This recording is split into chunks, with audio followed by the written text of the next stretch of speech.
Eu saúdo a todo o povo de Deus com a paz do Senhor. Amém. A paz do Senhor para todos que estão nos assistindo pelo YouTube e pelo Facebook. Nós estamos no curso teológico de preparação de obreiros e nós estamos estudando como se deve estudar teologia. Nós estamos na primeira fase do curso, essa é a primeira apostila que já está terminando, e nós aprendemos sobre teologia, o que é teologia, como se deve estudar teologia, alguns princípios da teologia, a raiz da teologia. Então, estudamos muitas coisas sobre teologia. E agora, claro, ainda está terminando a primeira apostila aqui. Estamos estudando aqui alguns princípios da teologia. No caso, a gente estudou como se deve estudar teologia. Aí nós vimos aqui com mente disciplinada e oração. Aí vem o segundo ponto, como se deve estudar teologia, com conhecimento das ciências física, mental e moral. Então, o outro ponto é como se deve estudar teologia com muita humildade, tá? E agora a gente vai estudar como se deve estudar teologia com conhecimento das línguas originais e auxílios, tá bom? Aí vem como se deve estudar teologia com alegria de coração. Pronto, aí a gente finda a primeira fase, que é a primeira apostila, que nós estudamos sobre como se deve estudar teologia. Então, o ponto essencial que eu queria lembrar aos irmãos que estão nos assistindo e aos que já estão presentes, os alunos que já estão presentes, é que quem não veio na aula número 6, a aula número 6, que assista a ela. Eu preciso, tá? Deus quer e vocês precisam de assistir a aula 6. Tá bom? Daqui, parece que só quem estava foi Marcelo, parece que eles aqui, ela, a aula 6, que fala que é a aula de psicologia ministerial. Tá bom? Por quê? Todos nós aqui fazemos parte do ministério e todos nós aqui estamos em fase de crescimento no ministério. Então amanhã você vai ser um dirigente, vai ser uma dirigente, vai ser uma coordenadora, vai ser um professor, ou seja lá o que você vai ser na casa do Senhor, você tem que ter conhecimento de psicologia ministerial, porque nós como pastor temos que ter esse conhecimento para poder entender cada pessoa no seu ser, tá bom? Jesus ele tinha esse dom, tinha esse espírito de lidar com as pessoas de igual para igual. Então, para ele, todo mundo é igual, porque ele sabia lidar com as pessoas, ele entendia cada uma. E nem sempre a gente está preparado para lidar com pessoas diferentes. Você pode pegar uma pessoa calma, uma pessoa educada, e pode pegar uma pessoa áspera, daquela que já vai falando grosseiramente com você. Eu fui falar com uma pessoa, eu fui dar uma notícia a uma pessoa essa semana, e eu disse, olha, eu queria falar, porque estava vendo uma injustiça. Alguém estava acusando outro alguém de algo que aquele alguém nem fez, nem sabe que estava sendo acusado. Ou eu que estava defendendo aquela pessoa que nem sabe que estava sendo acusada. E aí eu fui conversar com tal pessoa e disse, olha, quem disse que aquela pessoa me disse alguma coisa, está enganado, porque aquela pessoa nem sabe o que está acontecendo. Aí de repente a pessoa com quem eu estava falando, tentando justificar aquela que não me disse nada e que estava sendo acusada, a pessoa se espalhou de um jeito, falando alto,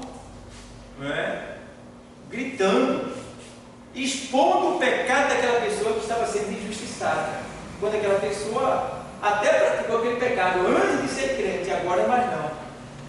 E aí essa pessoa que estava falando comigo no telefone se espalhou de um jeito que não deixava nem eu falar, expondo pecados passados daquela pessoa.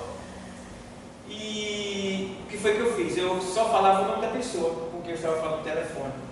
Aí a pessoa se espalhando, falando alto, sem deixar eu falar. Aí eu comecei a chamar o nome da pessoa. Aí eu, B, vamos falar o nome aqui, né? B, e ela, tome falando, e eu, B, a fazer ela parar, e ela, de repente, falou, sim, pastor, diga. Aí eu digo, minha filha, não está acontecendo nada.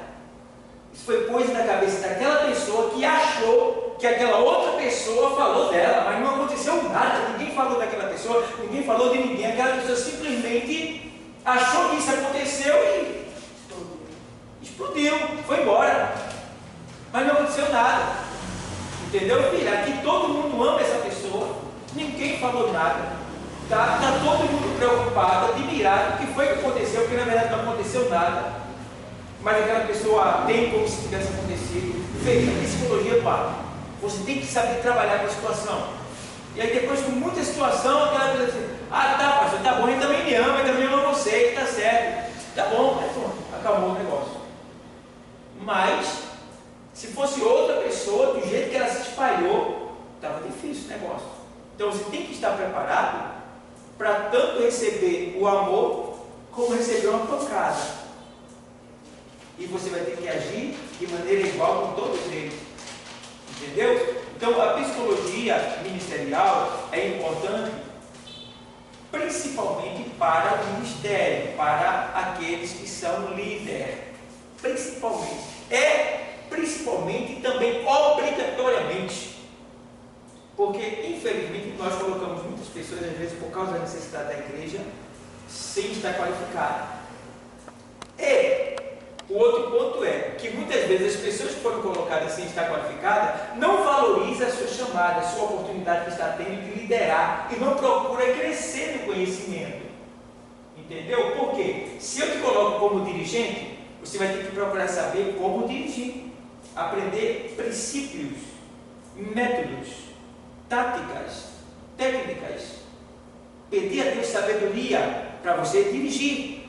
Se eu te coloquei como professor, você vai ter que procurar saber, professor do quê, para quem, como devo fazer, qual é as minhas armas, quais armas tenho que usar. Você tem que pesquisar também, porque se a gente for colocar só pessoas quando estiverem qualificadas, enquanto isso pessoas vão morrer, vão embora da igreja. Aí infelizmente, por causa da necessidade, nós pegamos o melhor que tem na turma e colocamos para administrar aquela turma. Mas cabe a você que recebeu essa incumbência, essa responsabilidade, essa chamada, se esforçar e procurar se aperfeiçoar naquilo para o que Deus te chamou, porque Deus nos chama capacitado. Está entendendo? Deus chama as pessoas para o que? Capacitá-las. Quem foi que já nasceu aprendido? Está entendendo? Então a gente precisa ter esse zelo, esse cuidado de crescer naquilo que Deus colocou sobre nossa responsabilidade. Vocês estão entendendo? Amém. Vocês têm uma pergunta a fazer? Tem uma pergunta a fazer? Está tudo ok? Pronto. Então, é difícil, né, pastor? Porque às vezes a gente, como líder, a gente tem que saber entender cada um, né? Porque muitas vezes não aceitam não. Às vezes não aceita a gente dizer que é assim, tem que ser feito assim. Não, mas é assim. Então a gente muitas vezes, deixa ir para frente para quebrar a cara para aprender. Porque muitas vezes a gente tem aquele regime que passaram para a gente, o jeito de ensinar, mas muitas vezes a gente está dizendo, mas a pessoa não quer. A pessoa quer fazer por conta própria. E se você não tiver um equilíbrio, você perde um equilíbrio. Aí a psicologia ministerial, seguida da oração e da unção e do conhecimento da palavra, olha os conjuntos, olha as conexões, como deve ser, tá? Aí vem psicologia ministerial, aí vem conhecimento bíblico, unção, oração, testemunho e prática. Entendeu? Então, temos que ter essa conexão para que a gente possa ter uma moral e uma autoridade que surta efeito de imediato quando nós falarmos acerca disso ou daquilo, que alguém olhando para a gente já interprete logo o que a gente está querendo passar e também nos respeite por causa da nossa autoridade que a gente já recebeu da parte do Senhor e está passando para eles. Então, tem tudo isso envolvido. Então, a psicologia ministerial, ela é importante para que a gente realmente possa se desenvolver melhor e sofrer menos prejuízo, até porque eu vou me preparar para o que vai vir ainda, entendeu? Ou seja, você está preparado para apanhar na face em nome de Jesus? Essa é a questão.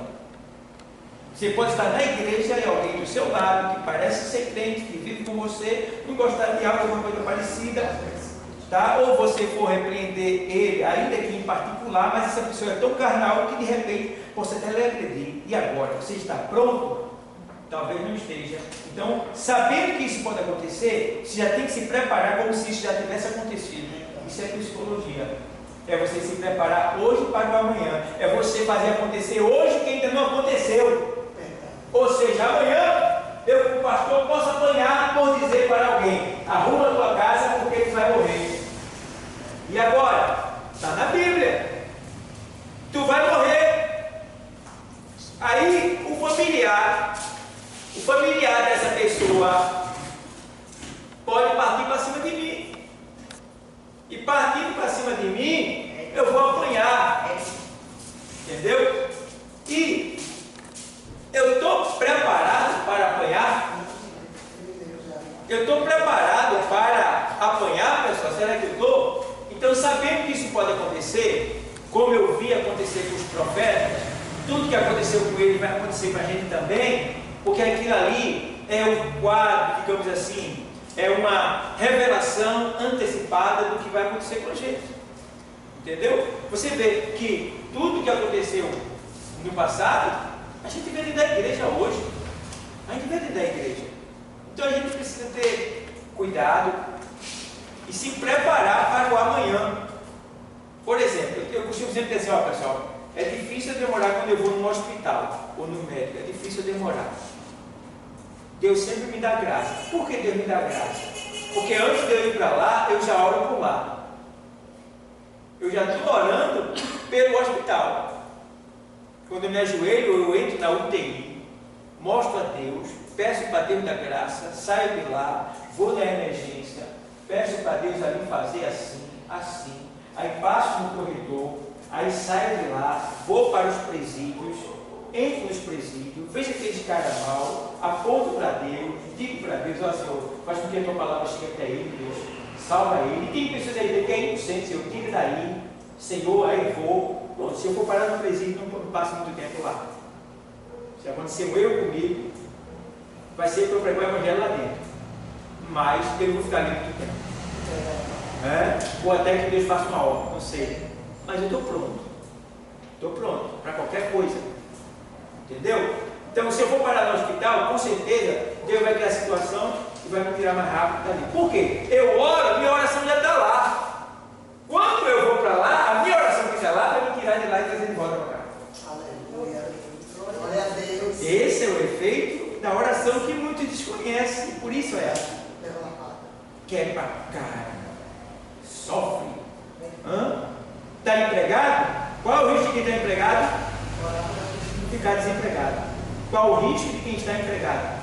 Ficar desempregado. Você já pensou nisso? Você tem guardado dinheiro? Você tem se preparado para o desemprego? E aí? E aí você não ora, está trabalhando, está tudo legal, não está nem aí. E já está sendo feito já, ó, o sistema à tua atenção. E agora? Tu não orou? E agora? Sem contar aqueles que pegaram o emprego, viraram as costas para Jesus e foram embora para o emprego e deixaram Jesus. E daí vai. E aí vem o desemprego. Não orou? Aí vai chegar: ai meu Deus do céu, Senhor, tem misericórdia, Senhor, eu fui de onde, Senhor, me ajuda. Abre as portas para mim, Senhor, fechou esse nome do estado. Agora? Em cima da hora que quer. Em cima da hora que você está falando. Então quer dizer, jovem, vai se casar? Toda uma preparação dentro da oração para tudo dar certo lá na frente. Vai estudar, quer alcançar qual método, qual tipo de profissão que você quer. Tem toda uma preparação, tudo tem que ser ministrado antes na oração, aí você vai ter sucesso lá. Mas se você não faz nada aqui, como é que tu quer chegar lá? E se tu chegar lá, como é que vai ficar quando chegar lá? Que não chega, é muito difícil. Entendeu?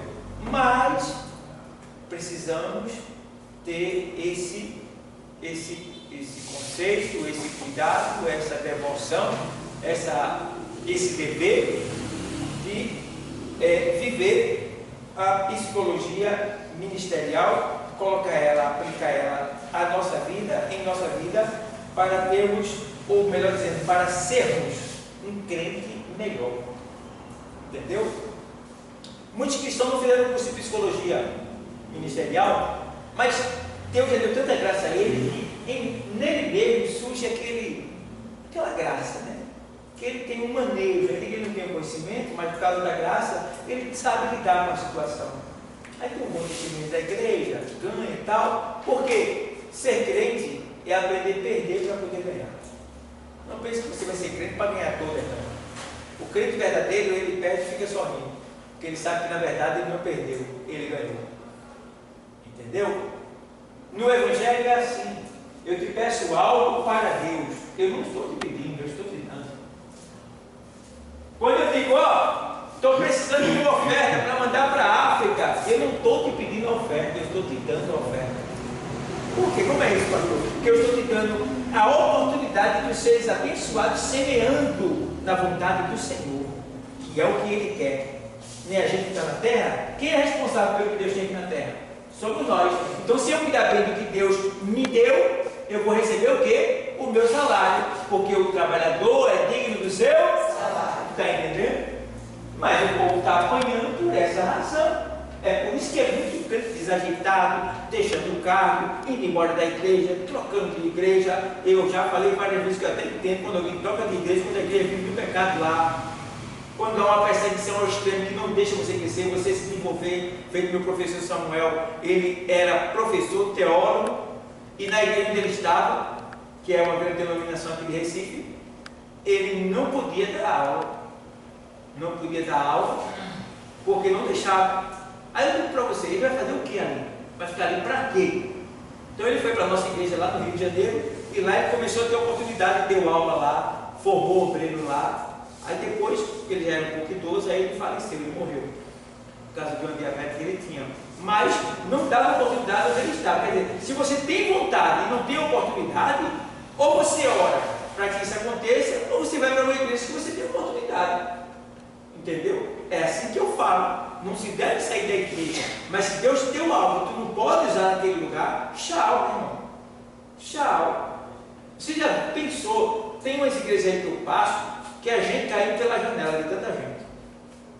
É muita gente parada. Ficam lá por causa da mídia, é famosa, é antiga, né? Ficam lá. Mas veja quantas igrejas sérias tem. Essa daqui, aqui você faz parte.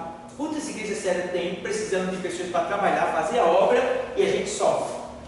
Enquanto muitos que têm talento estão lá parados só por causa da fama, por causa da posição, e ele não é nada, na verdade. Está esperando uma possível oportunidade lá, quando poderia já estar trabalhando aqui e em outros lugares que tem, né? E bom que para trabalhar na obra do Senhor não precisa fazer ficha de ir lá no centro de emprego da prefeitura, né? Você entra na igreja, se envolve no evangelismo, do evangelismo ali, quem está no Espírito vai perceber que você já tem um talento e já vai direcionar você para alguma área da igreja. Entendeu? Porque você se desenvolvendo bem no evangelismo, a gente já vai saber para onde é que você vai. O negócio é evangelismo, a entrada do ministério é pelo evangelismo. Quem não pode evangelizar não merece nada da obra de Deus. Nada. Nada. E vai buscar os perdidos. É duas coisas que você tem que ser na igreja. Se você não for essas duas coisas, você deve ficar só no banco aí, para mim. Uma é dizimista e a outra é evangelista. Porque essas duas coisas que dão crescimento da igreja. Eu não estou dizendo que você não tem valor. Você tem valor sim. Mas você não dá valor ao que Deus lhe deu. Por quê?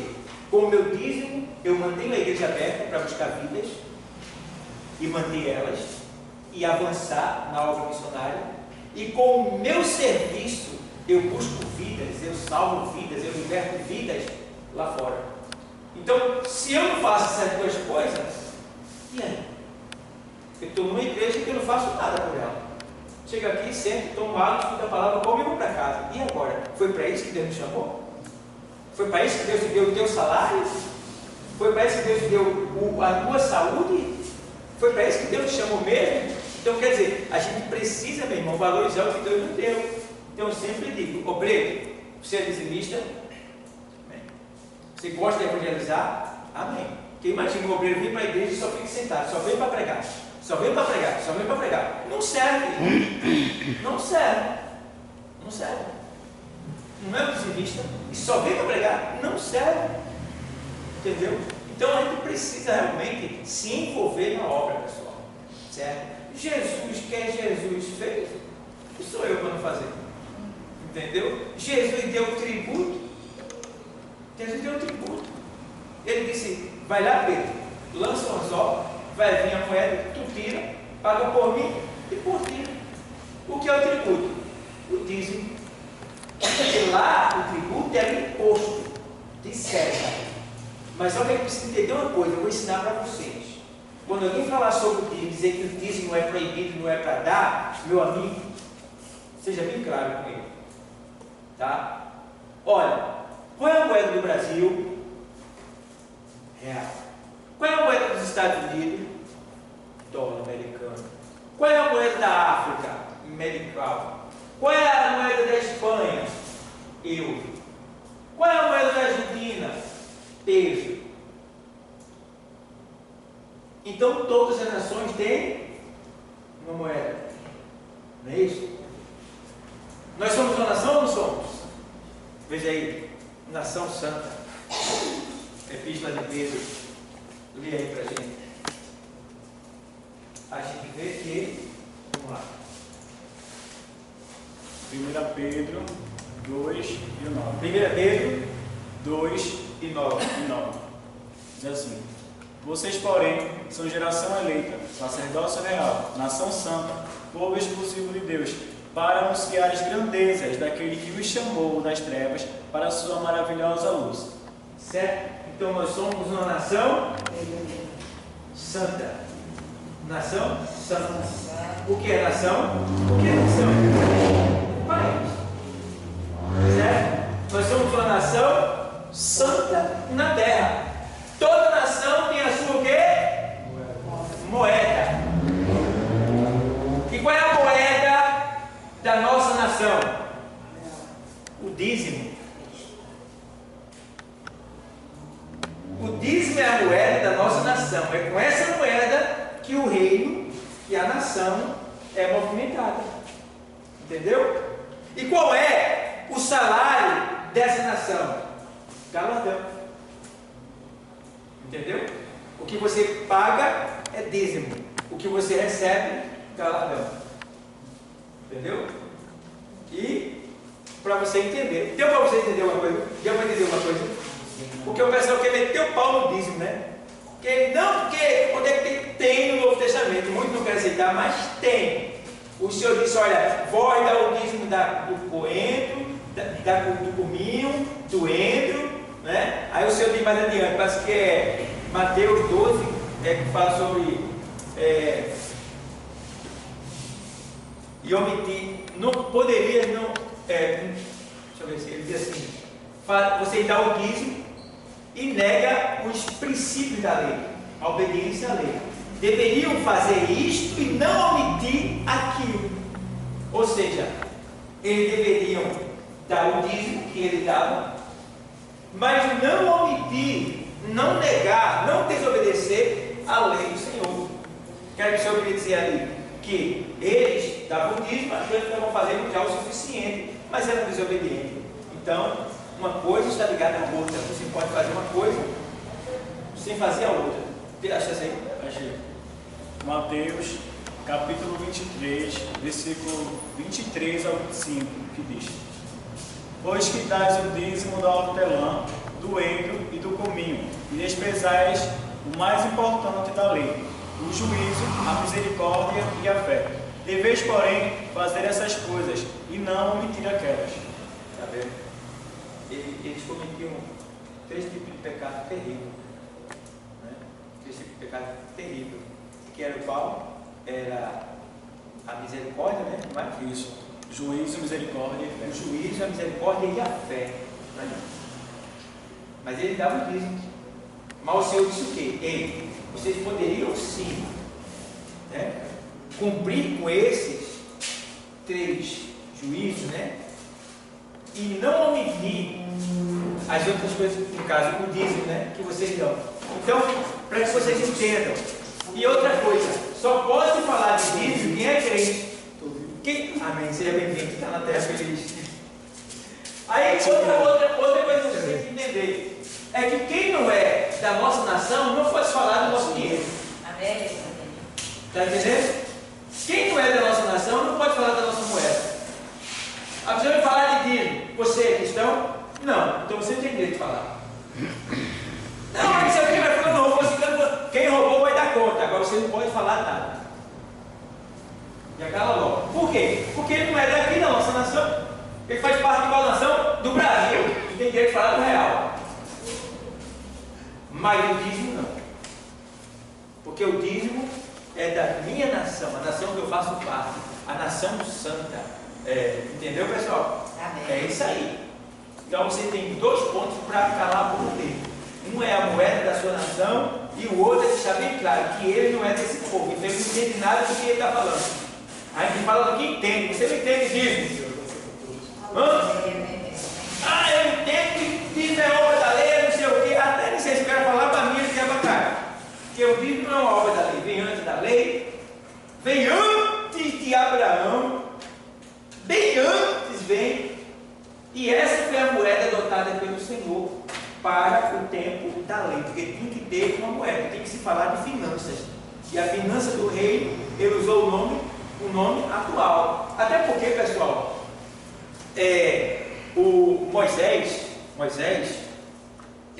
quando Moisés escreveu a Torá, a lei, quando ele escreveu a lei, ele copiou, uma boa parte da lei foi copiada do Código de Hammurabi, que era um rei bem sucedido lá diante do tempo de Abraão. Que quando Melquisedeque se encontrou com Abraão não deu o dízimo de tudo que ele tinha, porque o dízimo já era um exercício, já era a moeda do antigo mundo. Já era uma prática, né? Entendeu? Já era prática, era a moeda do antigo mundo. É por isso que Abraão deu, porque ele já sabia que isso era para ser feito.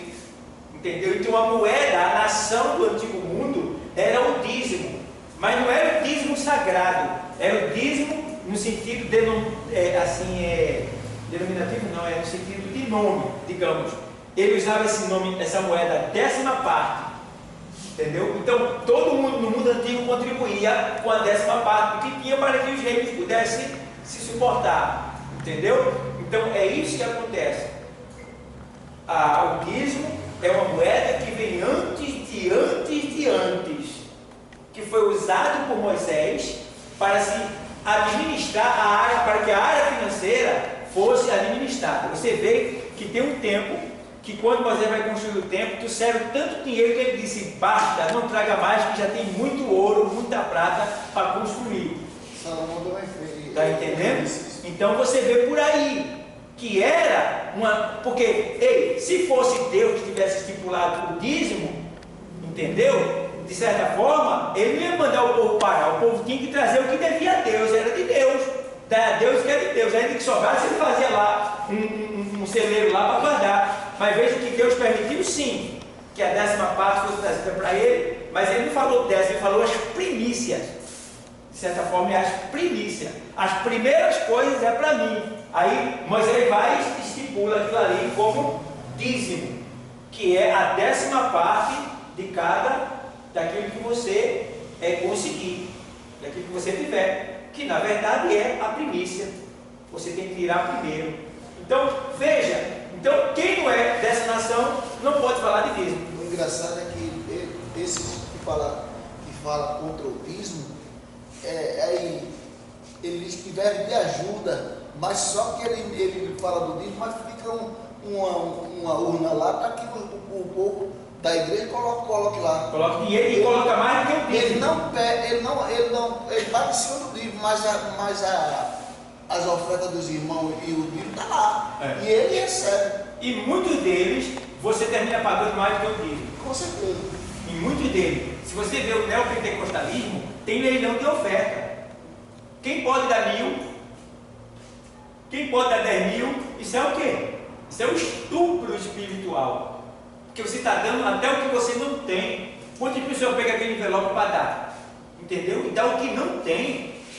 Tá? Então, aquilo ali é mais do que o dízimo. E além de tudo, eles ainda usam as bênçãos de Deus como moeda de troca. Isso. Se você tiver uma fé de 10.000, coloque que Deus vai lhe dar 10 vezes mais do que isso. Quer dizer, vendendo aquilo que nele não tem. Então, pessoal, vocês veem que, para que vocês tenham um argumento, aqui é um lugar da gente se preparar para enfrentar o inimigo. E tem muitas pessoas que querem se envergonhar. Então, se alguém, digamos, você está num lugar assim, tem muita gente. Alguém você é crente? A senhora é exibista?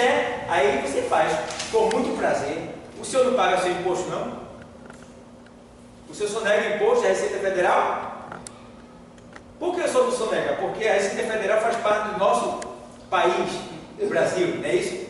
Então, o que é que acontece? Se o senhor paga o imposto da sua nação, por que eu não vou pagar o da minha? O meu camarada ali interrogou porque está enricando pastor. Os pastores andando de carro novo e tu anda de pé. Eu disse, eu não pago meu dízimo, eu devolvo aquilo que Deus me dá. Agora, eu provo que você paga dízimo a Satanás. Aí, quando você chega na barraca, que você deixa aqui, você bebe, farra, você paga ou não paga? Não, então, é o meu deleito. Não, você paga. E para você usufruir daquilo ali, você paga. Então a igreja tem cadeira, tem lâmpada, tem água, tem energia, tem tudo. Tem aluguel, então tem que se pagar. Sabe por quê? Se o crente não pagar, o crente é veado. Então, quem tem que se ajudar é os irmãos, como diz mesmo. Quando você vai ao campo de futebol, paga. Para ser membro do time, paga-se. Do clube, para ser membro, para manter o clube. Paga-se. Está entendendo? E aí? Então, quer dizer, a gente tem vários argumentos, mas um para calar logo a boca é perguntar para ele: você faz parte de qual nação? Brasil. Você paga o seu imposto ou você sonega? Tudo bem. Eu pago meu imposto, é Receita Federal. Tudo bem. Você faz parte do Brasil? Pronto. Eu já estou no Brasil, mas não sou mais do Brasil. O senhor sai da onde? Eu sou do céu. Glória a Deus. E quem não entende as coisas do céu não tem direito de falar do céu e nem pode falar do céu porque tem que estar lá para saber. O que Jesus disse aos escribas e fariseus: e quem é finge é de César. Então tu dá a César o que é de César, a Deus o que é de Deus. Pronto, acabou a festa. Tá bom, pessoal? Então vamos lá. Tá bom o negócio aqui. Vamos lá. Então, ó, como se deve estudar teologia? Estamos terminando já. Vocês pegaram essa apostila lá na primeira? Peraí, depois eu dou para vocês. Mas já acabou já. Essa primeira fase. Então, conhecimento. Como se deve estudar teologia? Com conhecimento das línguas originais e auxílios. Então, eu mostrei para vocês semana passada alguns conhecimentos. Né? Eu mostrei para vocês que eu tinha aqui várias Bíblias que eu trago, com várias linguagens. Tá? Eu tenho aqui Teologia Sistemática, que é a Bíblia sendo explicada de maneira organizada, sequenciada. Tá? Eu tenho aqui Manual dos Tempos e Costumes Bíblicos. Você vai aprender o que é aqui um casamento, por que eles usavam aquela roupa cobrindo a cabeça, o que significa um cajado, tal e tal. Né? Eu tenho aqui as grandes doutrinas da Bíblia, no sentido sistemático, organizado, para você entender o que é doutrina e quais são elas. Então, são algumas coisas que eu não trouxe mais hoje, né? Eu deixei algumas coisas em casa, mas você tem que aprender teologia, como se deve estudar teologia, é com conhecimento das línguas originais e auxílio. Por exemplo, eu estava pregando em uma festividade, eu não estava pregando, eu estava dando uma palavra. Eu não sei se a irmã Ana estava lá naquele dia da festividade que eu falei sobre Ana. A senhora estava lá? Ou Bernadette estava? Que eu falei sobre Ana? Pronto. Eu disse que Ana não era estéril. Ninguém nunca ouviu falar isso. Se ouviu, não estavam ali na igreja naquele dia. E eu expliquei porque é que Ana não era estéril, porque todas as mulheres que eram estéreis da Bíblia, elas geraram uma ação milagrosa, né? Uma vez só. Você vê que Sara, a mulher de Abraão, gerou ali, né? Aí depois vem a que gera Esaú e Jacó, não é isso? Aí depois vem mais, você vai ver ali, a mãe de Sansão, também já era idosa já, entendeu?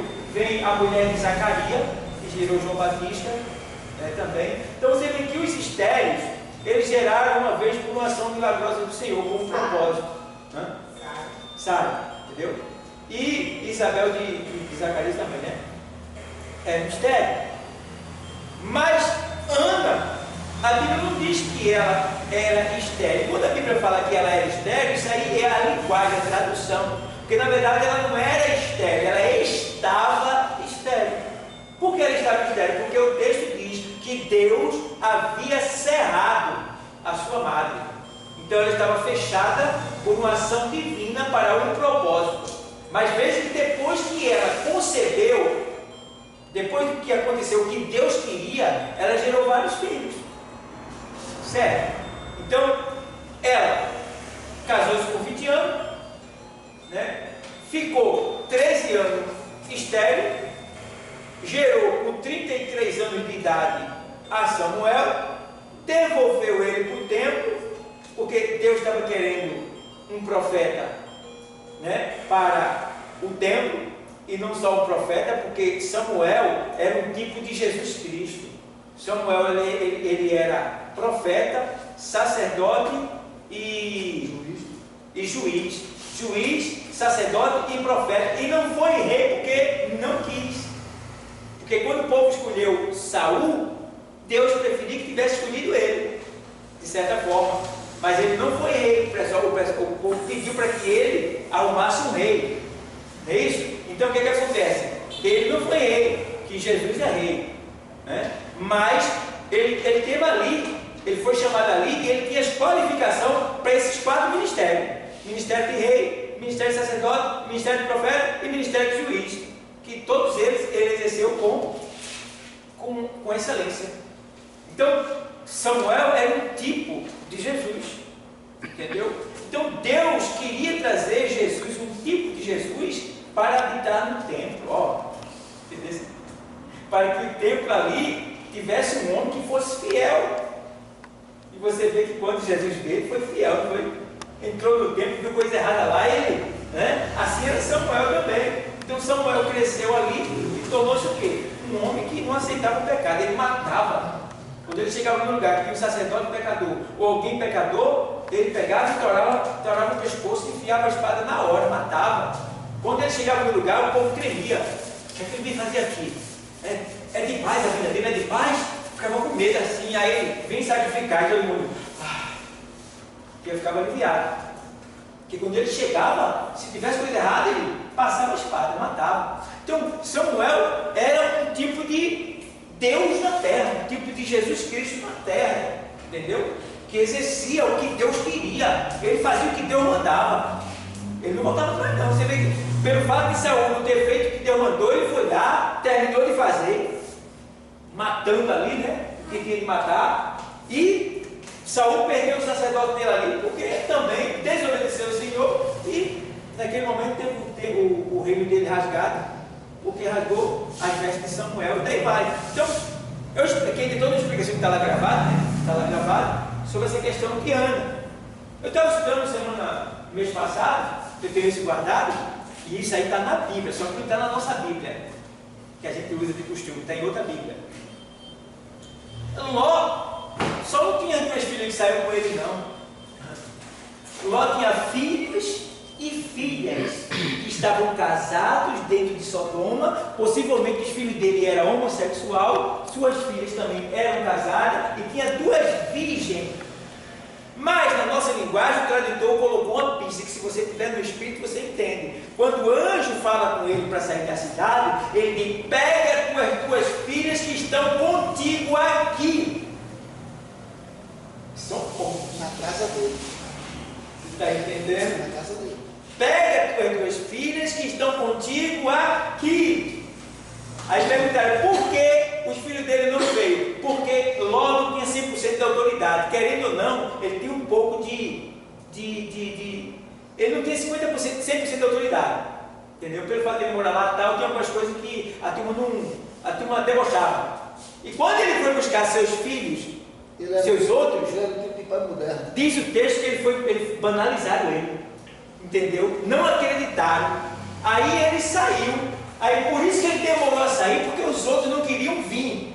As outras estavam com ele, mas os outros não vieram ainda. Ele disse: pega quem está contigo e vai embora. E foi preciso os anjos ganharem a força. Entendeu? Porque pai e mãe, por pior que seja o filho, você quer deixar seu filho se perder, né? Mas eles já estavam envolvidos na sodomia, nas coisas de lá. Aí zombaram do convite do pai para sair, não acreditaram que ia acontecer, e isso aconteceu. Então, se eu falar isso aí, muita gente vai dizer: é heresia. Não é heresia, pessoal. É plenitude de conhecimento.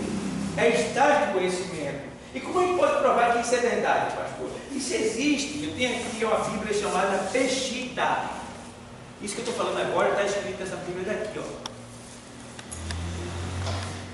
Essa é a Bíblia Peshitta. Essa Bíblia aqui, ela é traduzida do aramaico original. Certo? Então, não dá para usar ela na igreja, é só para estudo. Então, você ler nela, ela expõe a verdade daquele tempo. Coisas que não está na nossa, que tem acréscimo aqui, que na verdade é a tradução do aramaico. Tá? Então, está aqui, deixando bem claro que Ló não tinha tal, e você vai buscar e você encontra, está aqui. Aí você vai dizer que é heresia? Não, está na Bíblia, meu irmão. Mas porque não está na minha mente errada? Não, a sua não está errada. Tem pontos na sua que, se você estudar, você vai discernir alguma coisa. Você pode não ter a clareza que está aqui, mas você vai entender que tem alguma coisa por trás disso. Entendeu? Então, tem um ponto que eu estava estudando sobre o tempo em que Jesus nasceu, que era um tempo em que era verão e não era inverno. Não era inverno. Quando Jesus nasceu, não era em dezembro, porque em dezembro lá é inverno. Entendeu? Jesus nasceu entre março e abril. Então, foi ali pela primavera, começo por ali. Aí eu estava lendo um comentário muito longo, muito extenso, com muito versículo. Dentro do comentário, lá no ponto do comentário, tem um pontinho que é assim, ó: e os pastores sentados na grama. Na grama? O que é grama? Grama é verde. Fala de primavera, fala de tempo em que as plantas estão bem. Não é inverno, mas um tipo assim, entendi um pontozinho, peguei um pontozinho de novo aqui, realmente, tal, tem uma coisa boa. Aí fiz a pregação, confirmando aquilo ali, por um ponto que o comentarista colocou. Eu só para aqui, um negócio bem pequenininho, que talvez o próprio comentarista nem tenha percebido. Ele falou porque isso aí ele achou lá e colocou, mas para mim que estava buscando um assunto espiritual, eu achei aquilo ali que me abriu o leque e fez com que eu entendesse. Então, quer dizer, a gente está estudando, a gente vai agora sobre Bíblia. A gente vai estudar sobre Bíblia. Então tem muitas coisas da Bíblia que a gente não sabe, que a gente vai aprender agora na introdução bíblica, certo? Então, como eu estava falando aqui, sobre nós temos que estudar com auxílios e entendendo as línguas, né, procurando o conhecimento das línguas originais da Bíblia. Então tem muita coisa que, quando você ouvir, não diga que é heresia. Tente ver a lógica, estudar mais a sua Bíblia, porque nem sempre a gente faz uma prova. Como eu tenho aqui uma prova. Às vezes a gente estudou livros judaicos, de origem judaica, tá? E tem muitas coisas que vocês aprenderão aqui que vocês não poderão falar. Mas por que falar aqui, professor? Porque serve de nível de conhecimento para vocês. Entendeu? Se você estiver falando com alguém que tem estrutura, vocês podem expor, a pessoa vai receber. Mas se você estiver falando com alguém que não tem estrutura, vai lhe criticar, vai lhe perseguir, vai dizer que você está falando heresia. Então, tem muitas coisas que a gente passa aqui que é para nível de conhecimento. O que é nível de conhecimento? Você guardar para você. Pronto. Pronto, isso aí vai te ajudar na tua salvação, no teu conhecimento, no teu fortalecimento e na tua ficção no reino de Deus. Pronto. Porque tem muita coisa que eu sei que eu não posso nem falar para vocês aqui. Nem para vocês ainda aqui, eu ainda não posso falar. E coisas que eu sei que... E aí? É para nível de conhecimento meu, para fortalecimento meu, entendimento, para que eu possa ter uma base realmente de outras coisas que estão ligadas àquilo. É muita coisa, pessoal. Então, ainda estamos essa psicologia ministerial aqui, estamos terminando ela e entrando na introdução bíblica.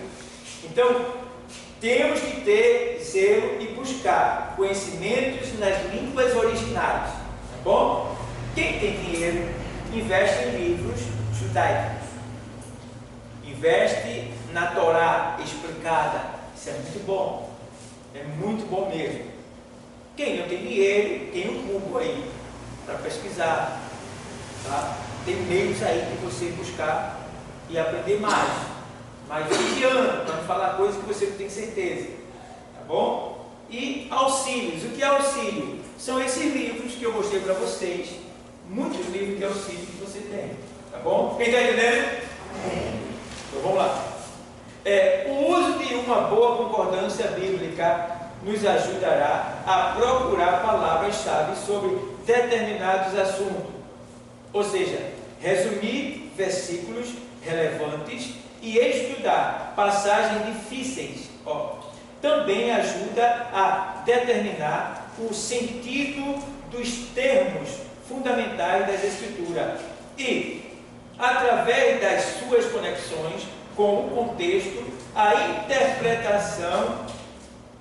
interpretar declarações da doutrina. Então, uma concordância bíblica, que se você tem Bíblia de estudo, se não tiver, você que está aqui, procure comprar. Uma Bíblia de estudo, se você comprar nas livrarias online da internet, você pode comprar uma Bíblia de estudo para pagar 10 de 15 reais, 10 de 18 reais, 10 de 20 reais, dependendo do preço que você vai comprar ela. Entendeu? Você pode pagar em 10 vezes, dá para comprar. Você vai comprar, ver alguém que tem um cartão, que ele criança, que pode ajudar. Se não puder comprar, você faz isso. Se não puder, vai me mandar um dinheirozinho, pede a Deus graça, porque eu tenho uma Bíblia aqui, a minha Bíblia original aqui, a que eu uso para tudo, essa daqui, ó. Ela tem 22 anos de idade, essa Bíblia aqui. Eu tenho várias Bíblias, mas eu não posso deixar essa agora porque ela está tudo marcada, anotado nela. Aí ela é uma espada afiada. Aí o que acontece? Essa Bíblia aqui, eu não tinha Bíblia de estudo. Aí eu fui para Caruaru comprar roupa, que eu vendia roupa, e final de ano, na última feira, tem muitas coisas que você não consegue mais achar. Aí sobrou dinheiro. Aí esse dinheiro que sobrou foi 80 reais. Aí eu comprei essa Bíblia aqui. A Bíblia de estudo pentecostal, que na época ela era o bam, né? Era moda. Aí eu comprei ela, já caiu a capa, já doeu, eu já botei de novo, entendeu? E assim, mas eu comprei ela. Então, junte, porque eu senti a necessidade de uma Bíblia de estudo. Então você precisa de uma Bíblia de estudo para que você tenha nela a introdução de cada livro, uma explicação de rodapé que vai lhe ajudar no esclarecimento da palavra e outras coisas mais. E quanto mais, melhor. Tem Bíblia em casa, tem várias Bíblias em casa, que eu do céu, mas não posso nem me desfazer dela. Pronto, ontem mesmo eu vim para cá, eu peguei umas 6 Bíblias para poder entender um texto do Antigo Testamento que na minha Bíblia, na nossa linguagem, estava deixando a desejar. Porque tem textos aqui nessa Bíblia, que a gente usa normalmente, e se você ler na Bíblia King James, vai ser totalmente diferente. Você vai ter uma visão assim diferente do que está falando aqui. É a mesma coisa, mas com outra linguagem. Então é isso que a gente precisa entender. Tá bom, pessoal? Então, concordância bíblica, auxílio, busca das linguagens originais, e daí vai. Como se deve estudar teologia? Com alegria de coração. Não podemos estudar teologia de forma fria, pois ela trata do Deus vivo e de suas maravilhas. O estudo da Bíblia é uma maneira de amar a Deus de todo o coração. Então, não podemos estudar teologia de forma fria.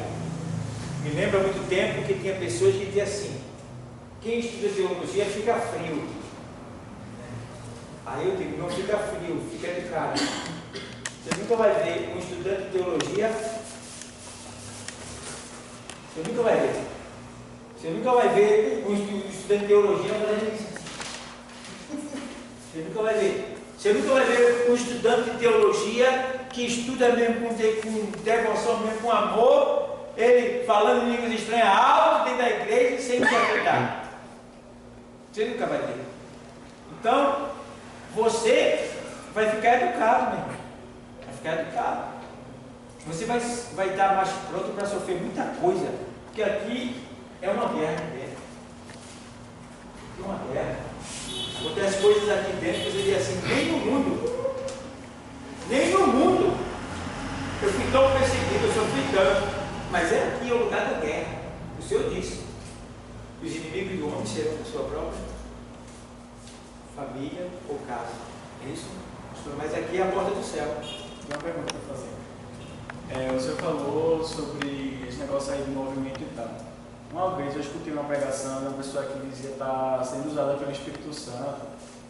E o Espírito Santo mandou essa pessoa tirar o paletó e passar por cima da cabeça de 10 pessoas. As 10 pessoas que não chegam. E a pessoa também disse que uma vez foi na casa da pessoa. Aí o Espírito Santo mandou dar um sopro na cara da pessoa e a pessoa caiu, anestesiada no chão. Isso é certo? Existem algumas práticas que são diabólicas. Quando eu estava lá servindo ao diabo, Antônio também serviu. Ele sabe muito bem o que eu vou falar agora, que é verdade. Que tem espírito lá que sai com um sopro no vidro, não é verdade? É. Um sopro no vidro. É porque quando eu vi no mundo, tinha um lugar lá que chama lá o quadrado da festa lá. É. E tinha uma menina lá que se endemoniou. E ninguém conseguiu nada, expulsar nada. E tinha uma que ninguém dava, tinha outra que ninguém dava nada por ela. Mas o demônio que estava nela era o que dominava tudo. Chegou no ouvido dela, socou no ouvido dela. E ela ficou calminha. Entendeu? Então assim, existem algumas práticas que são diabólicas. Existem cursos de manipulação psicológica. Sem contar que Satanás é o maior imitador. Também, e emocional. Entendeu? Deus tem suas formas de trabalhar, ele tem. Tá? Mas existem algumas coisas que você precisa também levar em consideração. Outra coisa que você precisa levar em consideração: o que é que a pessoa vai ganhar caindo no chão? Ou melhor dizendo, o que é que a pessoa vai aprender caindo no chão? Cuidado. O que é que uma pessoa vai aprender desmaiando? O que é que a pessoa vai aprender com o paletó passando sobre a sua cabeça?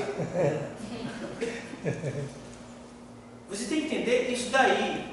O Espírito Santo, ele não causa perturbação, ele não deixa dúvida, entendeu? Então, não podemos viver de mistificação. Uma certa vez, pastor, uma certa vez eu estava uns 3 anos assim, eu novo convertido. Aí eu fui para uma festividade. Quando eu cheguei na festividade, porque eu solteiro, eu buscava muito, eu ia para a oração, para a consagração. E aí eu fui para uma festividade. Quando eu cheguei, tinha pessoas que estavam com espírito até de karatê. Tinha profeta até de karatê. É. E ele lá profetizando, subindo, descendo, porque lá, na igreja lá é uma descidinha assim, e subia, descia, falava mistério, e até de cara dele eu disse para Jesus, poxa, eu dizendo, poxa, eu acho que quem tem pecado sou eu. E se eu tiver pecado, me perdoe, porque eu também quero sentir, Jesus. Eu também quero sentir esse poder. Tem tanto poder dentro da igreja. Tem tanto poder da igreja. E eu aqui sem sentir nada, Jesus. Eu comecei a chorar. Eu digo, ai meu Deus, eu gosto. O errado aqui está eu. Me perdoe, que eu quero sentir também. Aí daqui a pouco o Senhor disse, calma. O Senhor disse, falou de mim, calma. Vou mostrar o meu poder. Eu fiquei por ali, daqui a pouco o pastor pegou a palavra. Pregou lá em Jeremias 17, que fala sobre falsos profetas. Aí daqui a pouco um olhava para o outro e saiu. Não ficou nenhum profeta. Ninguém profetizando, ninguém falando em língua. A palavra acabou tudo. Aí quando começou a palavra, aí já Deus derramou o poder. Não, senhor. Está vendo você? Então, vocês têm que ligar assim. Isso tem alguma edificação? Pastor, Foi. mas vê só, mas é certo mesmo quando Deus manda, vamos supor assim, que ele estava falando, tinha 10 pessoas, aí Deus mandou passar o paletó assim, e todos os 10 caiu. Mas isso é certo mesmo? Eu não sei se foi Deus que mandou. A pessoa está dizendo, certo? Entendeu? Porque... Mas porque tinha um pastor também, que ele ia para o Anibronon, ele botou 100 pessoas assim, eu não sei se foi verdade isso aí, né? Representou na televisão, ele fez assim, ó, foi caindo tudinho de uma vez. Eu já vi Isso aí. Eu já vi isso aí já. Você já viu isso? Isso é certo? Caem até por medo de julgamento, tipo, não está sentindo nada, hein? Eu vou cair para ninguém pensar que eu estou na cara. É emoção. Mas isso é o que? Emoção? Pronto, emoção. Também pode ser um poder psicossomático que existe. Olha, o camarada, eu estava estudando sobre um cientista, psicólogo, não sei o que mais, que estava aqui, eu esqueci lá. Ele disse, olha, vem cá, junta irmãos aí. Aí a pessoa ficava aqui. Aí ele fazia não sei o que, ele disse, solta irmãos agora, a pessoa ficava presa. Foi várias pessoas assim. Eu pergunto para você, afinal de contas, o que é isso? O que é isso? Entendeu? Então, veja, aí quer dizer, se ninguém sabe o que é isso, não é de Deus. Entendeu? Então existe estudo para você controlar pessoas. Hipnotismo acontece. Existe estudo psicossomático, de emoção, tem um nomezinho aí que diz, parapsicologia, não sei o que mais, que diz assim também. Você aprende a manusear pessoas. Se ele se tornar um pastor, aí que ele vai encher, porque o que ele vai fazer com as pessoas? Mas só que não tem Deus mesmo, que não é Cristo, está cheio do Espírito mesmo, não tem conhecimento da palavra. Ele pega assim, a pessoa cai, a pessoa fica mesmo do jeito que ele quiser. Entendeu? Bota a mão assim, cai na hora. Porque é um poder psicossomático que é adquirido. Isso acontece, isso é real. Está em nós essa energia. É só trabalhar ela. Mas não é para Deus desse jeito. É para glorificar Ele mesmo, porque Ele quer a fama. Entendeu? Então, isso acontece. Eu estava estudando com um cara, ele não é bruxo não, ele é mágico africano. Ele é mágico africano. Eu estava estudando com ele, aí ele dizendo para mim como é que esses falsos profetas, ele faz esse trabalhar, e ele está falando essa coisa toda, ele mostrando. Ele mostrou também como é que uma pessoa profetiza, é incrível. Ele disse, ó, eu vou mostrar para você que eu profetizo para você e você diz que foi Deus puro, porque tudo que eu vou profetizar você vai dizer que isso acontece na sua vida. Ele mostrou os pontos e as técnicas de uma profecia que alguém vai dizer que foi Deus e não tem como dizer que não foi Deus, e na verdade não foi Deus. É uma técnica que eu profetizo para você, você chora, você se curva na hora, você... Tá, foi Deus puro, não foi, é uma técnica. Aí ele mostrou o cara profetizando para A, para B e para C. Ele foi, juntou os pontos todos que ele falou e mostrou. E perguntava para a pessoa, foi de Deus? Ele foi de Deus. Mas não foi de Deus, é uma técnica que ele usa com todos que ele profetiza. E ele é o quê? Bom, é rico. Porque todo mundo diz, esse homem fala. Por quê? Quando ele fala, ele não fala o que vai acontecer. Ele fala algo que ele lhe exalta, ele elogia. Ele fala de algum tipo de sofrimento seu. Ele é um tipo cigano. É mais ou menos assim. Ele é um tipo cigano. É mais ou menos assim. Ele fala o que a pessoa deve e já viveu. Ele não fala o que Mais vai ou menos viver. assim. Ele não fala o que vai viver. Por quê? Exalta a pessoa. Porque a gente está aqui, mas Satanás sabe o que a gente está falando. E tudo nós passamos. Satanás sabe que nós passamos no verão passado, Que você sabe gosta, que nós praticamos, que sabe você que gosta. nós gostamos. Então ele vai dizer tudo quanto você fez. Mas só tem uma coisa, ele não vai saber o que vai acontecer com você, porque aí o futuro só pertence a Deus. Então é por aí, pessoal. Vocês podem ver, cuidado, porque o Senhor disse que nos últimos dias se levantarão muitos falsos profetas. Então é por isso que esse movimento estranho dentro da igreja aqui, eu não quero nem conversa. Mistificação da fé também não quero. O que é mistificação da fé? Venha cá, me dê sua roupa para cá, que eu vou. Isso eu não gosto, não aceito. Entendeu? Foi. E outro assunto também, que a pessoa me falou que uma vez uma irmã veio na igreja, e a pessoa foi lá, botou a mão na barriga da irmã, né? O dedo da pessoa entrou dentro da barriga da irmã, e fez cirurgia lá dentro, ele pegou o que tinha de errado com a irmã. Mas você viu isso aonde? Foi? Viu isso aonde? Eu fui na igreja. Não, na igreja. Aí, Segundo é truque, é truque. Aí eu disse que todo mundo viu que apertou, não sei o que. É truque. Todos eles foram desmascarados. Todos eles foram. Isso aí. Mostra na internet. Pode ver lá na internet. Os falsos mestres que fazem cirurgia espiritual. Aí você vai ver tudinho lá. Isso é um esquema todinho que eles fazem. O negócio já está na mão dele, tá? É toda uma preparação. Isso aí tudinho é para trazer. É só dinheiro. Meu irmão, aquele camarada João de Deus, você já ouviu falar João de Deus? O camarada mais famoso que fazia, que o pessoal. Não, tem até música do cara. Pense! E o cara era o quê? Diz aí, que ele está preso até hoje. E é, que aquele vinha de Deus, e aí que de Deus, e vê como o homem era rico, como o homem era, todo mundo ia para lá, vinha de outros países para lá, porque lá operava assim. E aí? Então, a gente, pessoal, que não tem conhecimento, estão apanhando na cara aí. Então... Mas o problema do cristão hoje é que Satanás ele tem enganado a muitos.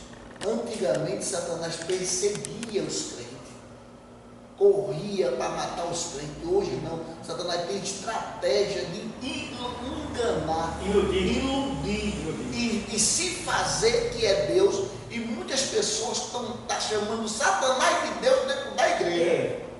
Dentro da igreja, está chamando Satanás de Deus dentro da igreja. Por quê? As pessoas hoje, os crentes deixaram de buscar a Deus pelo que Deus é, mas estão buscando a Deus, entre aspas, pelo aquilo que pode tirar, aquilo que pode dar, com o interesse das coisas que Deus pode dar. Então, nós temos que buscar a Deus pelo que Ele é. Não podemos estudar teologia de forma fria, pois ela trata do Deus vivo e de suas maravilhas.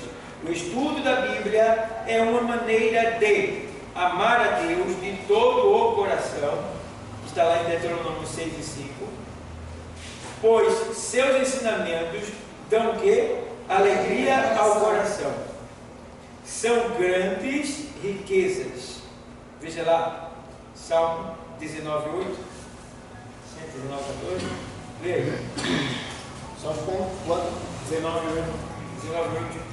Os preceitos do Senhor são justos e dão alegria ao coração. Os mandamentos do Senhor são límpidos e trazem luz aos olhos. São límpidos, é? Isso. É límpido, não? Límpidos. Límpido quer dizer transparente, não deixa dúvida nenhuma, você vê tudo que está acontecendo.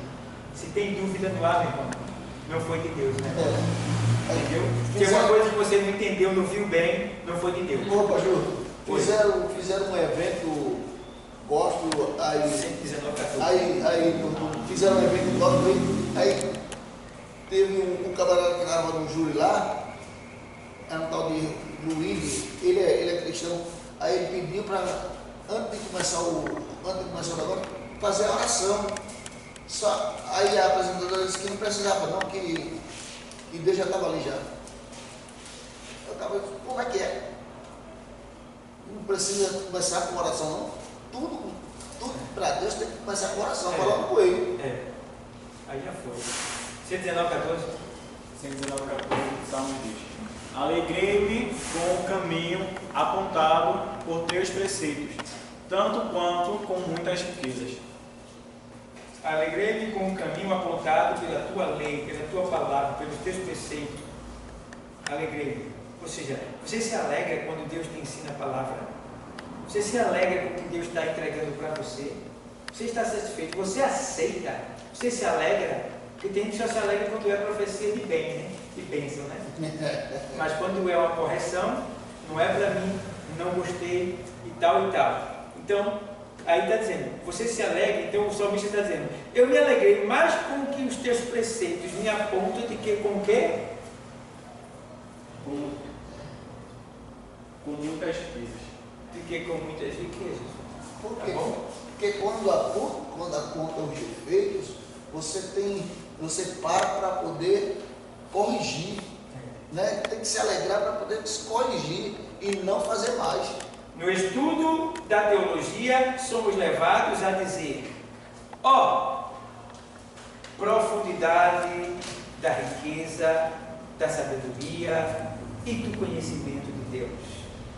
Quão insondáveis são os seus juízos e inescrutáveis os seus caminhos.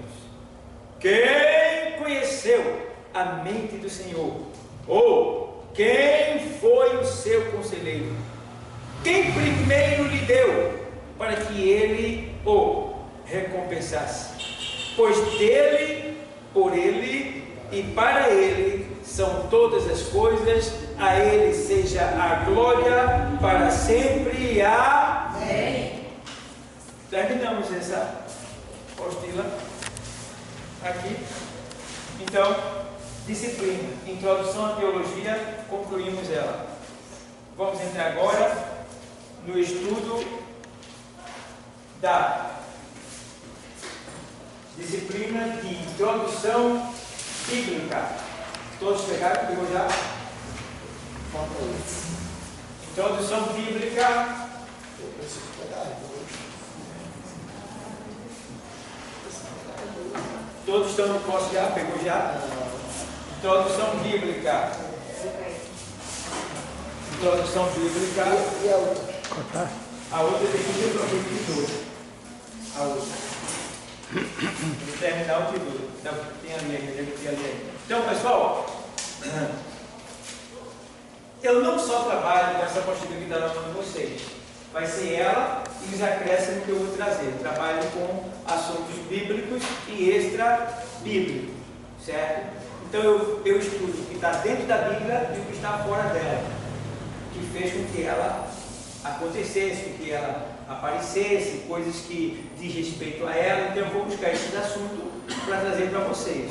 Então tem algumas coisas que eu vou trazer semana que vem, fora isso aí, mas a princípio eu senti o desejo de estudar, já que a gente vai estudar sobre a Bíblia, introdução à Bíblia, a gente vai estudar sobre os atributos exclusivos de Deus, atributos exclusivos de Deus.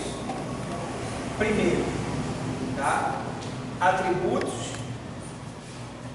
é coisa que só Ele tem, não é homem nenhum pode ter, ser humano nenhum pode ter. Atributos exclusivos de Deus. Depois que a gente estudar esses atributos aqui, nós vamos estudar os atributos morais de Deus. Então, esses atributos morais de Deus, nós podemos ter. Então, eu vou explicar para vocês. Então, a gente vai estudar primeiro atributos de Deus, exclusivos só de Deus, só Ele tem. Nós não podemos ter. tá? Que, por exemplo, a gente vê aqui, eu vou dar versículos para vocês na próxima aula, eu vou preparar ela mais, tá bom? Mas pelo menos que você vê que Deus é o que? Onipresente. Né? Deus é onisciente. Deus é onipotente. Deus é transcendente. Deus é eterno. Deus é imutável. Deus é perfeito e santo. Deus é trino e uno. Ele é 3 em 1. Certo? Esses são atributos que só Deus possui. Só Deus tem. Pertence só a Ele. A gente não vai ser. Porque por mais que dentre esses atributos aqui, que é esse aqui, por exemplo, perfeito e santo, Deus é. Ele manda que a gente seja, mas a gente não consegue. Entendeu? Porque ele diz, ele diz para Abraão, né? Anda na minha presença e ser. Abraão não conseguiu. Entendeu? E ele diz em Pedro, ele diz, sede santo porque eu sou santo. A gente não consegue ser. A gente luta, mas não consegue ser. Entendeu? Então, são atributos que só ele tem. Entendeu? Aí a gente vê que para a semana a gente vai estudar um pouco desses atributos e eu vou trazer também os atributos morais de Deus. Tá bom? Vamos estudar isso aí e na medida que for estudando isso aí, a gente vai entrando depois na apostila devagarinho. Tá bom? Vai ter muitas coisas sobre a Bíblia. Agora faz o seguinte, pessoal, não falta não, pessoal. É só um dia da semana, 2 horinhas aqui, não falta. Tá bom? Para que você possa receber a plenitude do conhecimento daquilo que você está estudando, ou seja, da matéria que você está estudando. Se a introdução é bíblica, Bíblia não tem fim. Mas essa matéria da gente tem. Entendeu? Então, quanto mais você aprender de Deus, melhor para você. E, com certeza, você vai ficar mais sábio para ensinar. Tá bom, pessoal? Então, por exemplo, tinha um tempinho ali, vamos aproveitar ele. Por exemplo, o atributo o atributo que Deus é onipresente, que é o primeiro aqui, onipresente, você vai colocar aí, ele está presente em todos os lugares a um só tempo. Tá? Você anota no papel e coloca que ele está presente em todos os lugares a um só tempo. Aí você vê lá no Salmo 139, verso 7 a 12. Pode ler. Para onde me irei do teu espírito? Ou para onde fugirei da tua face? Se ao subir o céu, lá tu estás. Se fizer no inferno... Vamos ler assim, compassadamente, mais devagar, para que a gente possa entender e explicar. Vamos lá. Porque desse jeito que você está lendo aí, a gente lê, né? A gente lê normal. Mas pelo fato de a gente ler assim a Bíblia, a gente passa por cada coisa que lá na frente a gente vai achar e vai dizer, eu passei por isso e não vi. Simples coisa. Por exemplo, eu vim aprender que Deus não mora no céu faz uns 3 anos ou 4, eu já tenho 25 anos de crente. Que ele não mora? Que ele não mora no céu. E é o primeiro versículo da Bíblia. Vê lá, Gênesis 1 diz o quê?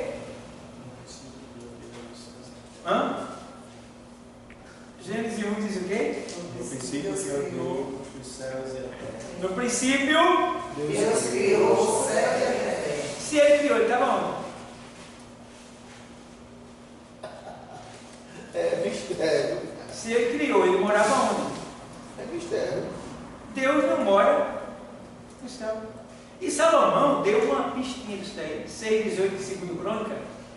Ele diz assim: ele queria que, na verdade, Deus habita com os homens na terra.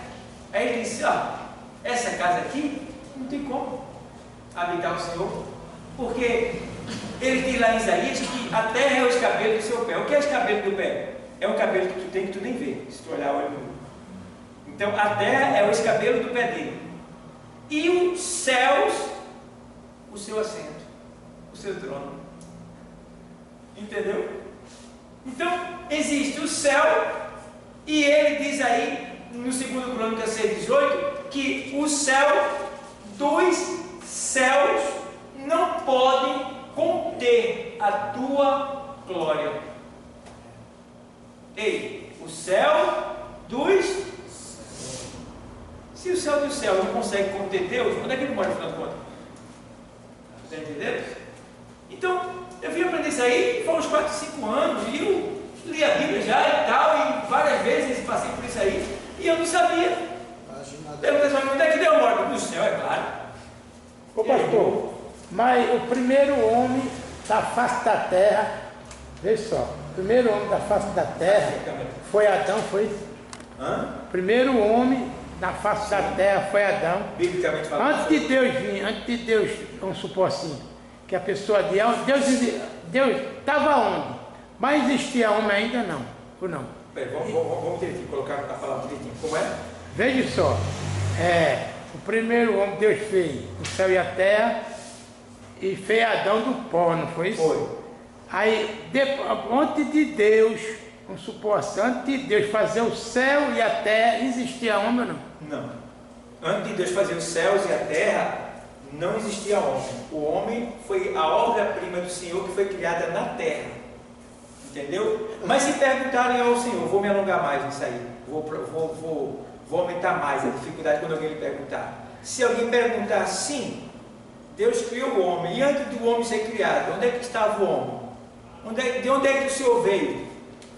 De onde é que nós viemos? Isso faz parte da disciplina, não faz parte da disciplina, mas alguns filósofos trabalham em cima disso aí para tentar parar a gente, para tentar, sabe, te envergonhar. Mas de onde você veio e para onde você vai? Essa é a principal tese da filosofia, de onde você veio e para onde você vai. Eu sei de onde eu vim e sei para onde vou. De onde você veio? Eu morava dentro de Deus. Eu estava no coração dele, antes de todas as coisas existirem. E agora, para onde é que você vai? Eu já nem vou, já estou lá. Está lá e... Provérbio. Parece que é 8:31. Veja, Provérbio 8:31. Divertindo-me no seu mundo habitável e achando alegria. Não, leia, como é? Lê direitinho, como é?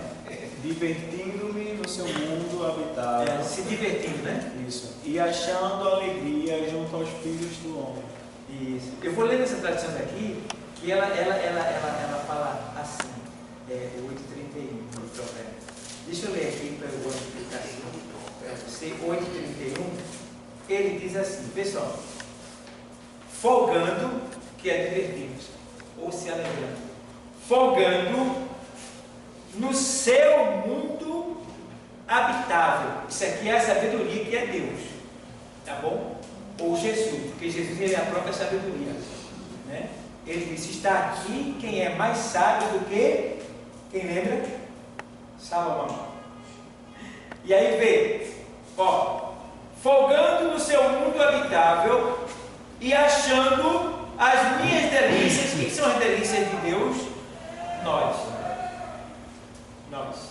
E achando as minhas delícias com os filhos dos homens.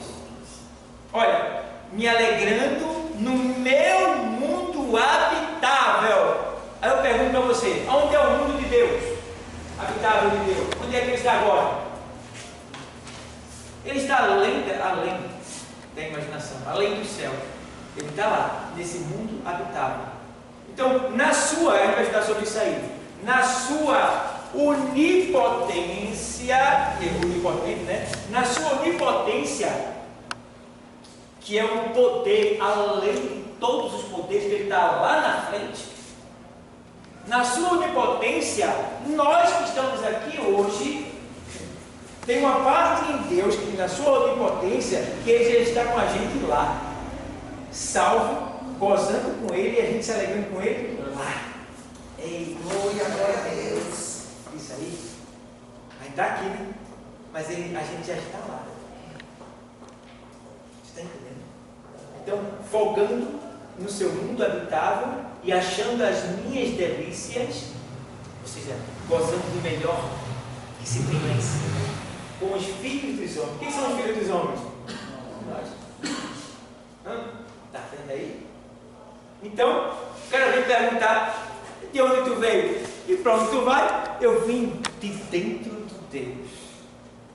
Eu existia no pensamento dele e ele me amou tanto antes de eu existir que me fez existir. Ele não disse a Jeremias? Entendeu?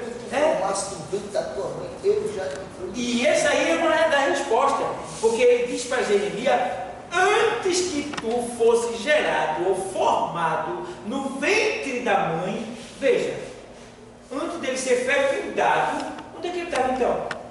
Eu te conheci. Entendeu? Ele veio de dentro de Deus. Entendeu? Então, está aí. A gente precisa, a gente está se amolando aqui, a fim de pegar alguém, né? Para ver se ele está afiado meu, né? Quando eu treinava karatê, eu era jovem assim, feito assim. Aí eu saía, era na cidade da academia, eu treinava até controlar. Aí quando eu saía a fim de pegar um cabo roubando uma mulher, alguma coisa parecida, eu estava a fim de peguei o carro e olhava o carro para loucura, eu queria correr atrás dele para dar uma lapada, você é a fim de treinar, de pegar o camarada. Mas um dia eu peguei o camarada, mas nessa altura ele levou tudo que eu tinha. Pegou, vim da academia, veja, a intenção que você tem de encontrar o mal, você tem que entender que o mal pode virar para você. Então eu peguei o carro, me assaltou, 2 carros, eu me lembro dele como se fosse agora. Um calegão com uma cara cheia de espinha e os olhos verdes. Ele era onde eu estava, eu olhava mais para ele, ele estava com a revólver aqui em mim. Aí levou minha bolsa, levou meu relógio, levou. Depois eu fui atrás dele correndo para ver se encontrava ele, mas deixa para lá. E depois que ele foi embora, eu saí atrás dele, né? Mas tu mandou eu deixar para lá. Aí eu peguei e botei para cá. Mas eu estava afim de ir.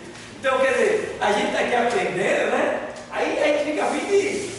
Quando eu estou dentro do ônibus mesmo, que é muito raro, eu não sei quando foi quando eu dentro do ônibus. Graças a Deus, não por orgulho, mas Deus tem me dado condição de ter o meu veículo. Mas quando eu ia dentro do ônibus, eu vejo aquele pessoal pregando ali, eu digo, opa, seja bem-vindo. Eu fico só colaborando com ele, balançando a cabeça, é verdade, tal. Assim que alguém se levanta. Se alguém se levantar, eu entro. Está lá pregando lá, que muitas vezes ele não sabe nem ler, prega com o espírito mesmo. Né? Uma vez eu vi que estava pregando dentro do ônibus e ele não sabia ler. Porque ele abriu a Bíblia em Gênesis e eu vi que a posição da Bíblia não estava em Gênesis. Em Gênesis não, era um livro que tinha lá, que eu esqueci agora o nome do livro que ele falou. Mas eu olhei a posição que ele estava lendo a Bíblia ali, que ele leu, ele não estava no livro que ele falou, porque eu sei que esse livro fica em determinada parte da Bíblia que não é aquele volume todo dos 2 lados, porque ele estava quase com a Bíblia aberta meia meia, entendeu? Aí você não sabe ler não, mas pregou o livro. Ele disse, e eu só esperando alguém que se levantasse contra ele. Que era para eu entrar e digo, opa, vamos lá? Tamo junto, meu irmão? Vamos lá? Qual é o problema, amigo? Aí pronto. Então, tem esses porém aí. Então, a intenção do mundo é nos envergonhar, é nos fazer, é nos decepcionar, ou querer de alguma maneira fazer a gente passar vergonha, sei lá. Mas é para isso que nós estamos aqui, para vencer, né, o inimigo com a palavra. Entendeu, pessoal? Então, veja aí, lê todo que a gente deve no momento 139, não foi? E o 7? 139, não? 139, né? E o 7. E o 7. Diz assim: para onde me irei do teu espírito? Isso. Ou para onde fugirei da tua face? Se subir ao céu, lá tu estás. Se fizer no inferno a minha cama, eis que tu ali estás também. Se tornar as asas da alma, se habitar nas extremidades do mar, até ali a tua mão me guiará, e a tua destra me susterá. Se disser, de certo que as trevas me encobriram, então a noite será luz à roda de mim. Nem ainda as trevas me encobrem de ti, mas a noite resplandece como o dia. As trevas e a luz são para ti a mesma coisa. Tá vendo? Que coisa linda. As trevas e a luz para ti é a mesma coisa. Quer dizer que os olhos de Deus contemplam todos, onde quer que estejam. tem como escapar. Então isso fala da onipresença de Deus. Tá?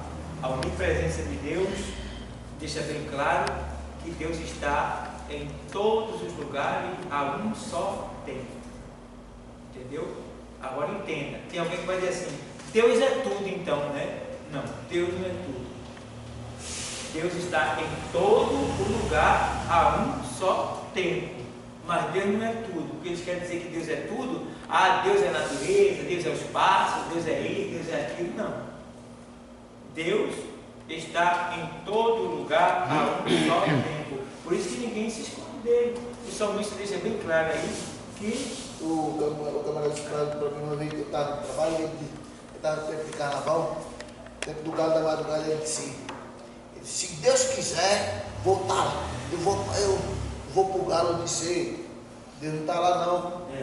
Aí ele, Deus está em todo canto, irmão, Deus é a Bíblia diz que Deus é o céu e a terra. Eu disse, Deus vai contemplar lá, Deus vai ver lá, mas Deus não está lá. Porque se você morrer lá, você vai para o inferno. Tá certo? A Bíblia diz onde tiver 2 ou 3 no nome dele. Então ele enche os céus e a terra. Mas naquele momento é escolha do homem. Se o homem vai para ali, porque ele sabe, se tombar ali, vai para o inferno. Atos 17, 27 e 28. E aí? Atos. Estamos falando da onipresença de Deus. Atos 17, 27. Atos 17, 27 e 28. Diz assim, Atos 17, 27 e 28. Para que buscassem ao Senhor, se porventura, tateando, o pudessem achar, ainda que não está longe de cada um de nós, porque nele vivemos e nos movemos e existimos, como também alguns dos vossos poetas disseram, pois somos também a sua geração. Aqui Paulo, né, na cidade de Tessalônica, em Bereia, em Atenas. Então, em Atenas ele estava lutando contra a idolatria, né? Os ídolos, os artífices. E chegou um momento que ele diz assim, para que buscassem ao Senhor, se porventura tateando o pudessem achar, ainda que não está longe de cada um de nós. Ou seja, não se vê Deus para que se possa tocar, mas Ele não está longe de cada um de nós. Entendeu? Ele está sempre presente porque tudo está nu e patente perante os olhos daquele com quem temos de tratar. No 28, porque nele vivemos, vê bem, olha, esse texto aqui, então, se você ler ele no profundo dele, ó, porque nele quem? Deus. Porque nele vivemos e nos o que? Movemos. E também o que? Existimos. Ó, como também alguns dos vossos poetas disseram, pois somos também sua geração. Então veja bem, no Senhor a gente existe, se move, vê bem, é do Senhor. Então quer dizer que nós estamos aqui, mas estamos no Senhor, estamos nele. Tem um ponto que ele faz assim, 2 pontos que ele faz assim. No 15:7 de João ele diz assim, se vós estiverdes em mim, as minhas palavras estiverdes em vós, certo? Pedireis o que quiser. E tem um outro texto que ele diz assim, se me amardes, guardarei a minha palavra, e eu e o meu Pai viremos para vós e fazemos nele, viremos para ele e faremos nele morada. Então veja, Deus está morando em nós. Tudo que a gente faz, na verdade, não é a gente, é Deus em nós. Agora vê bem, quando eu ajo para a glória, ou seja, quando eu ajo fazendo o bem, é Deus em mim. Quando eu ajo fazendo o mal, é eu agindo. Isso está lá em Filipenses 2:13, o texto diz assim, texto diz assim, deixa eu me lembrar aqui o texto, Filipenses 2 e 13. Deixa eu ver se me lembra, deixa eu passar minha mente aqui, só um minutinho aí, sabe, eu preciso lembrar. 2 e 13.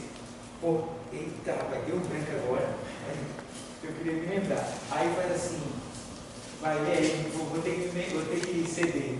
Porque Deus é o que opera em vós, Tanto querer como o efetuar, segundo a sua boa vontade. Então, porque Deus é o que opera em nós, tanto o seu querer como a sua boa vontade. Porque em nós, a minha Bíblia diz assim, porque em nós opera o querer e o efetuar de Deus segundo a sua boa vontade, na minha linguagem. Então, em nós opera o querer e o efetuar de Deus segundo a sua boa vontade. Quer dizer, quando eu acho fazendo o bem, é Deus, é a vontade de Deus, a boa vontade de Deus. Mas quando eu acho fazendo mal, não é Deus, é eu. Entendeu? Não é o diabo, é eu. Certo? Porque se Deus mora em mim, o diabo não pode ter domínio sobre mim. Então, quando eu não faço o que Deus não quer, não é porque o diabo está me usando, é porque eu quero fazer aquilo errado mesmo. É eu que estou dando lugar à minha carne, à minha natureza.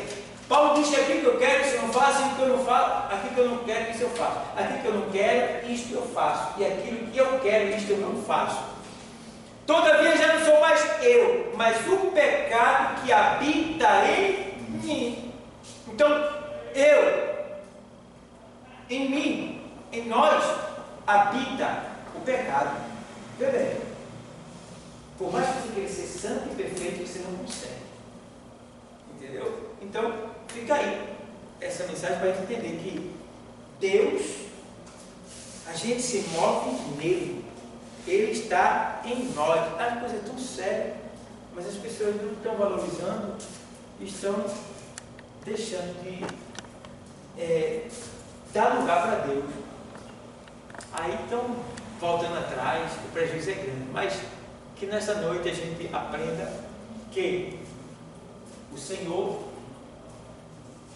é onipresente. Onde você estiver, não importa qual seja o lugar. Entendeu?